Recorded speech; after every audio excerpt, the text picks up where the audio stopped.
So, is there any area that you find yourself educating marketers on, perhaps, or I don't know, maybe demystifying myths, or how do those conversations go?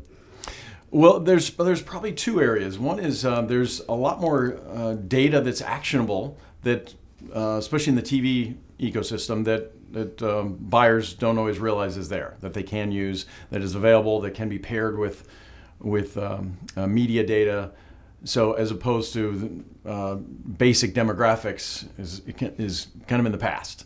So there's a lot more data beyond that, and sometimes buyers need to be alerted to all that can be done. So, and then the second point is probably data clean rooms, so that you can activate, you can merge, use for analytics and activation clean rooms, and it's a lot easier than people think.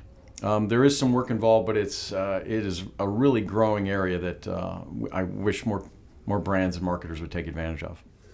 We're very focused on helping brands understand the complete picture of their customers. So there's a lot to understand. There's a lot of data that they can utilize, and so we're often trying to alert them to, here's all the identifiers that we can use, that you have the first party data that they have. They often don't realize that they can integrate it with what we have and provide a richer picture. So it's kind of understanding identity possibilities as well as the data possibilities. And then the third part would be activating, that we can use this, create an audience segment and activate it through various channels. And we often